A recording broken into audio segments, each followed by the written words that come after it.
When God sent me to hell, right after I had given my heart to Jesus Christ, I was just in and out in a holy pursuit of God with every fiber of my being, with every part of my existence.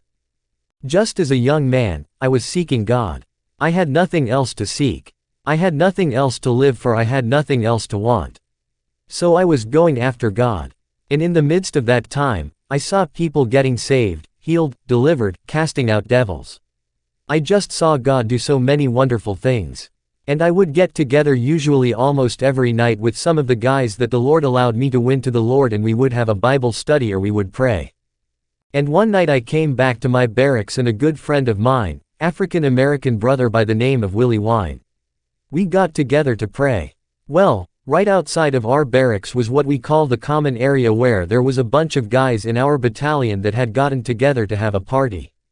So they're out there and they got their music playing. They're drinking their alcohol or cooking hamburgers, and they're just having a good old time. But me and Willie went into our dormitory room. And we just began to pray, crying out to God, interceding for souls, praying for the guys out there in the common area. And all of a sudden, what the Bible calls, the burden of the Lord came upon me, so real, so strong, and my heart was breaking for all of these men that didn't know God. And I began to weep and cry and wail. And I began to pray a very strange prayer. And I believe that God will put the prayer in your mouth. He will put in your mouth what He wants you to pray when you go into the spirit realm. And so all of a sudden, out of my mouth, I began to ask God to allow me to go to hell. I know that sounds really strange.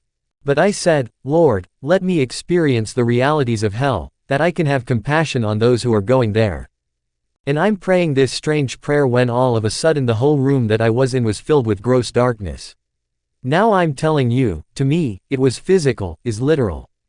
It was what I was seeing out of my physical eyes.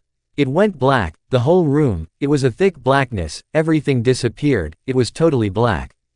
And then in this blackness, everything was gone.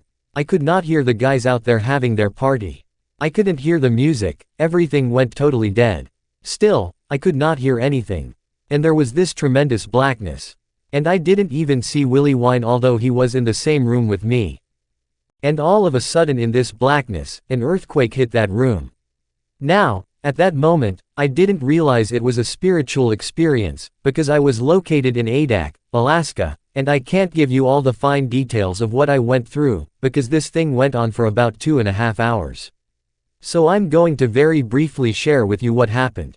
So all of a sudden, the room began to shake, and I'm on the island called Adak, Alaska, and we always had earthquakes out there.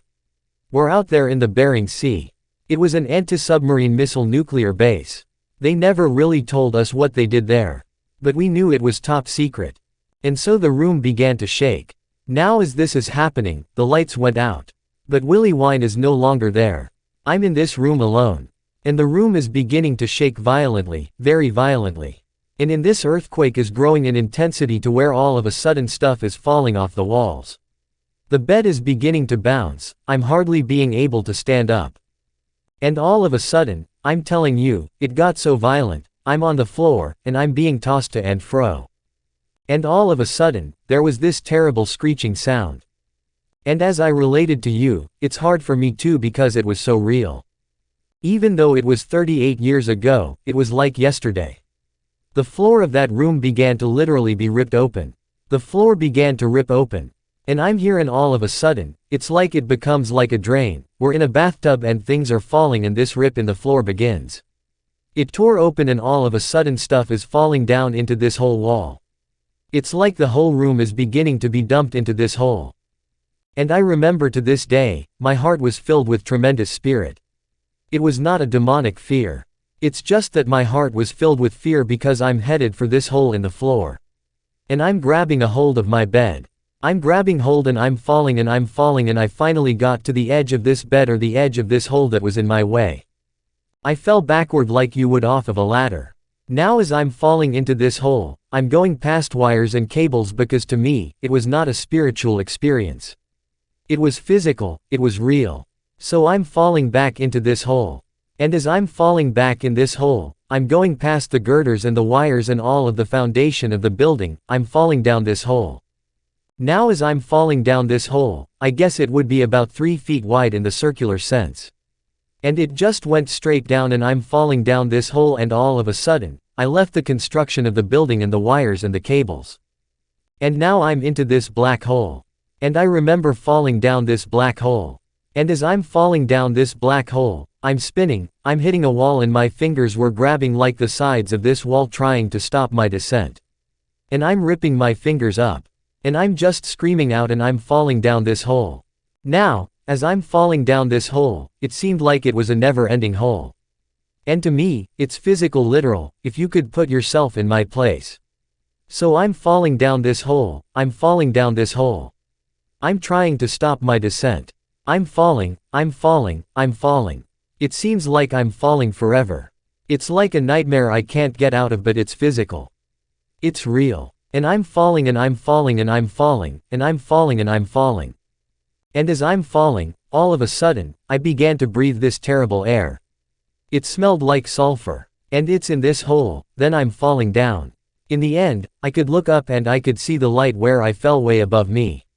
But down below me, there was nothing but blackness at this moment, and I'm falling down this hole. And all of a sudden I can hardly breathe. Because the air is filled with a sulfuric smell just so terrible I cannot tell you. I'm trying to breathe. And I remember taking my shirt and putting it over my face, and I'm trying to breathe because I can't breathe. Because the smell was so terrible. So horrendous. The gases were so bad. And so now here I am. I'm falling down this hole. I can hardly breathe. I'm trying to breathe and the air is filled with this sulfuric smell, this terrible smell. And I can hardly breathe, but I'm still falling. And as I'm falling, I looked down between because I finally straightened up, and I'm just falling like a skydiver from an airplane, and I'm falling and I'm bawling and I'm falling. And so I'm looking down. I see like a reddish-orange glow. I see light down below me and I'm falling towards this light. Now as I'm falling towards this light, the next thing that hit me is this intense heat. This heat is coming up from the bottom of this hole. And it's just intense, and it literally feels like the flesh on my hands is going to begin to melt off. My face is going to begin to melt. This heat is so overwhelming now. How in the world I could maintain consciousness in this situation? It had to be God. It was all supernatural at that time. I did not know it was supernatural. But I'm experiencing this sulfuric smell. I cannot breathe. I'm experiencing this intense heat that I cannot currently stand, and yet I'm falling towards this orange glow at the bottom of this pit, this hole, and I'm falling and I'm falling and I'm falling, and the heat is getting more intense. The smell is worse. I don't know how in the world I'm surviving. I'm thinking, what is going on? What's happening? I don't know where I'm at. There's no way I can stop my descent. And as I'm falling towards the bottom of this hole, the light is getting brighter. It's brighter, it's a brighter light. It's a flashing light. It's a deep red, orange and golds. And next thing you know, I fell through this hole. Now when I fell to this hole, the most unmatchable thing you could imagine. I saw I was in this humongous cavern that was never ending. I could not see the end of it everywhere I looked. It was just a humongous cavern. And right below me was the largest lake of burning fire and lava I had ever seen. A humongous lake, burning lava.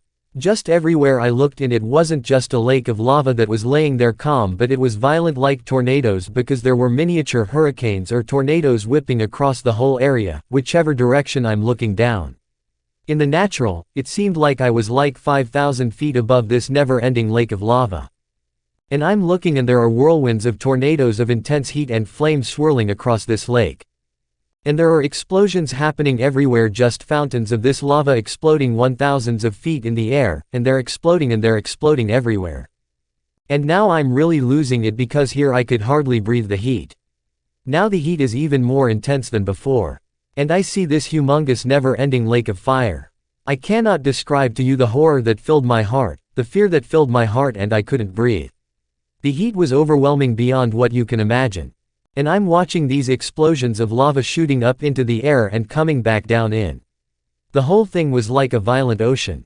All of the lava liquefied lava stones, and the lava burned different colors. It was bright orange, dark orange, some areas were dark, and this thing is completely just violent.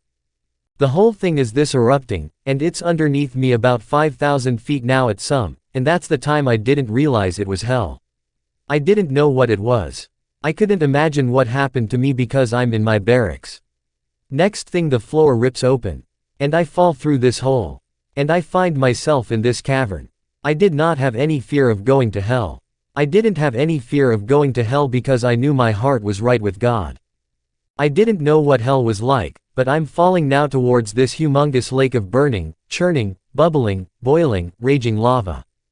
Now as I'm falling, the heat gets so intense that all of a sudden, my clothes ignited in the fire. My shoes were burning on my feet. My hair explodes in the flames. Now I don't know how can I explain to you the pain, the agony that was overwhelming. So my whole body is like a torch. My skin ignites in the flames. My fingers are burning. My body is burning. I'm burning in fire. I'm just completely engulfed in flames. As I'm falling towards this place called hell, I didn't realize it was hell yet. So I'm falling and I'm falling and I'm up and I'm falling. And now as I'm falling all of a sudden I heard this. This eerie sound. This is a weird sound. And its highs and its lows and it just like somebody's stabbing me in the chest with a knife because it's so intense and it's so painful. I don't know what it was and it's getting louder and louder and louder. And when all of a sudden it had to be the Spirit of God that quickened in my mind. It was the screams and the cries of humanity. It was men and women screaming and wailing and crying in the lava of hell. I mean, they're screaming. They're screaming highs and lows. And it just began to rip my heart out. Now, how in the world could I proceed with this while I'm burning, I'm aflame? I'm falling towards hell. And all of a sudden, it hit me like a ton of bricks. You're falling into hell. God heard your prayers. So I'm falling closer and closer and closer. Now as I'm getting closer to this burning, turning bubbling lake of fire, I looked. And I began to see something on the surface of this boiling, bubbling lava. And they're like real little objects. And it seemed like they had like 4 little limbs that were sticking out of these blackened objects. And it's way down there. God had to give me eyes to see. And then He gave me a curiosity in the midst of all my pain and my sufferings. I've got this curiosity. What is that? What are those items floating on the surface? And they would go down and come back up and be tossed around and their limbs were just frantically moving every which direction. And I'm looking and getting closer, there were scattered millions of them across the surface. And they would come to the top and go and come to the top. And they're just everywhere. And all of a sudden, the reality hit my heart. They were human beings. It was people. They were burned and charred. They didn't look like humans anymore. You could not tell what was a man and what was a woman. You could not tell what colors they had been. You couldn't tell if they had been Caucasian, or blacks or reds or whatever nation they were charred like a chicken over on a roaster and overcooked to where it's nothing but charred and black. And as I'm looking, I'm seeing that they're everywhere. And they're screaming, and they're human beings. And they're just being tossed to and fro. While as I'm looking at this, my mind is filled with horror. All of a sudden, I am plunged into this lake of lava now. The minute I plunged into this lake of lava, that I was just swallowed up. I was swallowed up in this intense burning, churning. Now people say, well, why would God create such pain and intensity for eternity? Why would God do that? Well, I don't have time to talk about it. But there's a good biblical reason why God had to do that. One reason why is because see, God's got to stop sin. Sin is a virus. Sin is the enemy of God. And have you ever slammed your finger or your thumb with a hammer? And when you slammed your thumb, all of your thoughts stopped about anything else and you grabbed your thumb and you can think about nothing but the pain. You can't really think. If you had bitterness in your heart towards somebody, if you're going to commit adultery, if you're going to be involved in some wickedness, your mind is involved in that wickedness. Your mind is caught up in that pain. We'll see because God created man in His likeness in His image, we are made up in eternal substance we can never cease to exist.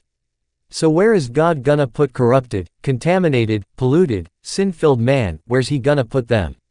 He can't let them keep on sinning. He's got to put them in an environment where the virus can never spread and sin cannot continue. And so now I'm swallowed up now when I got swallowed up in this lake of lava. All of a sudden I'm under it and I can't breathe. No, I can't breathe.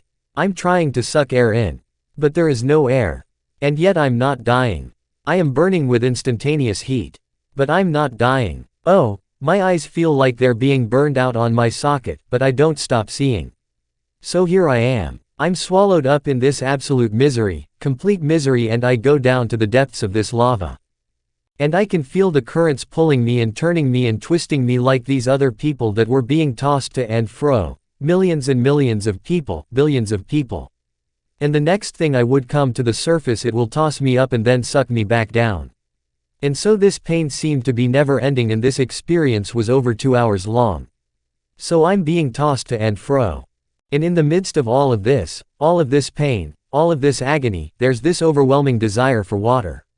I'm so thirsty. It's a mind-boggling thirst. I'm so thirsty. I cannot explain it, but there's no water to be had forever. Now listen, the rich man being in hell is crying out to Abraham and saying, "Just give me a drop of water." In hell, there is no water. And it's just, I think it's symbolic, like in this earth there is so much water, that it's incredible. But in hell, there is no water.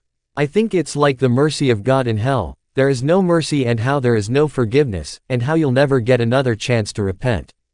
And in hell, you never get another opportunity to live for God. And so here I am, I'm being tossed to and fro in the blackness, and now I say a blackness because I believe God allowed me to see what was going on. But actually, there is no light in hell. There is no light in hell, it's completely black, completely dark, you're completely swallowed up into this lake of lava, where there's never-ending pain, never-ending sorrow, never going to get another drink of water. And as I'm in the midst of this, all of a sudden, I realized there was another thing that was completely absent, totally absent, and it was the greatest horror you could ever experience. And it's this: there is no love in hell. No love. None of the goodness of God. Nothing, just absolutely void of love. See, people don't realize, when you live in this world, you see the love of God everywhere, whether you appreciate it or not. You see it in the flowers. You see it in the birds, you see it in the blue skies above, you see it in the snow-capped mountains, you see it in the crashing waves upon the shore of the ocean. You experience the love of God, you smell the love of God, you're walking in the love of God without even knowing it. You're walking in the reality of God without even knowing it. Sinners living in this world, and everywhere they look, they have no excuse because the reality of Christ is everywhere. But in hell, there is no love. You'll never have another drink of water. There's nothing but never-ending pain and never-ending sorrow. Another thing that hit me at that time is what the Bible calls that in hell, there is what we call the worm that never dies. And the worm that never dies is the reality that you will be remembering: I could have been saved. I could have loved God, I could have obeyed the Lord, I could have walked with Jesus. But I turned it down. I'll never have another chance to get saved. I'll never have another chance to get right, I'll never have another chance to do God's will. So I'm in this, and I'm making it very quickly here because of the thoughts that came into my head, the pain, the sorrow, the loneliness. And that's another thing in hell, you're all alone. You say, well, no, you're now alone because they say, wow, a party with my friends. Well, first of all, there is no communication between the damned. They can't help because they're so full of pain. They're so full of agony. They're so full of sorrow. The worm that never dies is eating up their conscience. They're crying, they're screaming, they're wailing, they're wanting help, but they can't get help. And it's so dark that you're bumping into other people. You're smashing into other human beings. But there is no communication. There is no helping each other. You are completely doomed and damned and lost forever. So I'm in this lake of fire. I'm in this place called hell for hours. I'm tortured. I'm tormented. I can't get a drink. I experienced none of the love of God. I'm completely lonely. I'm cut off from everybody. I'm bumping into other human beings, but there's no communication. I'm under the wrath. I'm under the anger and under the judgment of God. There is just an overwhelming fear of God, knowing you could have been saved, knowing you could have walked with God. The sufferings of earth, you know, people say this is hell on earth. They have no idea what they're talking about. But just if you take a propane torch and stick your index finger underneath that torch for 10 minutes, your finger would be gone, but in hell, your finger would never be gone, just a never-ending pain. But now another thing I discovered when I was in hell, because I could hear the people screaming, and it was the most terrible thing. I would hear the people screaming, and this is what they would be screaming: they would be crying out for mercy. They'd be asking God for another chance. They'd be saying, "Oh, God, please give me another chance," and they would cry out to God. And then they would turn around, and they would curse God. And they would cry out to God, and they would curse God, and they would cry out to God, and they were cursing God. And this went on for hours now, I discovered, as they were cursing God and crying out to God. And then all of a sudden, you would hear their voices shut off as they would go onto the surface. Again, this is all around me. I'm surrounded by people screaming, and that's what I heard when I was falling like a skydiver towards the lake of fire. That's what I heard, people screaming with highs and lows and pleadings and cursings against God. What I discovered, something was different about me. I was not cursing God. Because see, my heart was right with God. In the midst of hell, I was praising Him. Every time I'd come to the surface, I screamed the word that God has loved me. Jesus, Father, you're wonderful. I'm in the pit of hell, and I am worshiping God in hell. I am praising God in hell, I am magnifying God, and none of these other souls were praising God. None of these other souls were worshiping God. None of these other souls were exalting Christ when I'm exalting Christ in hell, being tossed to and fro by the flames and the waves of the liquefied lava. I am worshiping, and I am praising, and I am exalting God. And I'm crying out, "Oh, God, deliver me from this place. Oh, God, rescued me from this place now." And in one moment, I'm being tossed to the surface of this waves of this liquefied lava, when all of a sudden I heard this most magnificent voice that you could ever imagine. It was so strong, it was so real. It was so amazing. And I heard, and I knew it was the voice of God. And I heard Him say this, and all of hell shook. He said, "Let my servant go." Now, that minute I knew was the Father speaking. He said, "Let my servant go." The minute the voice of God came booming and thundering into the caverns of hell, it's like hell itself vomited me right out of it. I mean, it was like a volcano going off. It just exploded. In the end, the lava got underneath me and picked me up, and threw me out of the chambers of hell. While there's more to the story than that, but to make a long story short, I found myself back in my barracks, and I was on my knees, and I was weeping. I was crying, I was wailing. When I came out of this experience, I looked over, and Willie was there on his face. And finally, when I was able to talk, as I communicate with Willie, he said, "Mike, what happened? What happened?" I said, "Willie, I went to hell." Now I could hear there was no music out there. It was completely quiet out in the commons. Before I had this experience, they had loud music on. They were laughing and joking and carrying on, but now it's completely quiet. And when he said to me, he's all shook up, you know, and he says, "Mike, what happened?" He said, "For over 2 hours, you were screaming and yelling and crying like a madman." He said, "I didn't know what to do. All I could do is pray." He said, "You were just screaming and yelling and crying all that time. What happened?" I said, Willie, I went to hell." He said, "You what?" I said, "Willie, I went to hell." I said, "Where the guys go? I don't hear their music anymore." He said, "They heard your wailing, Mike. They heard you screaming and crying and wailing. They all got scared. They all ran for it. They shut down the party. They're gone." Well, listen, after that happened, I had to win souls. I got arrested for preaching. I'd be preaching anywhere I went. I was telling people, tears rolling down my face. You got to get saved. You got to get right. You got to repent. You got to know Jesus. You don't want to go to hell. And so that was 30 years ago, and the story I'm telling you, it's true, and what I've shared with you is such I cannot explain the pain, the agony, the sufferings, the miseries, the torments, the tortures of hell. How can God create such a place? No, you don't understand how, because remember, a just judge never gives more punishment than what the crime deserves or what the people have sinned against the Lord. What is sin? Sin is rebellion against all holy, righteous, loving, forgiving God, and man was made for God's pleasure. We were made for God's will to be done on the earth. And yet we have risen up with the seed of rebellion, the seed of the snake, the serpent, the dragon, the devil, Satan, Lucifer, and we've risen up and we've spit in the face of God. And we said, "God, we don't care. Our air that we breathe comes from you. We don't care that the food we eat comes from you. We don't care that the material that we use for clothes comes from you. We don't care that this body we live in, it comes from you. We're going to do our own thing. We're going to go our own way. We're going to curse your name. We're going to curse. We're going to swear. We're going to sin. We're going to live it to the fullest." And the day comes when God says, "I've done everything I can. I've given you my Son, Jesus. He died for you. He rose again for you. He took your sin, he took your pain.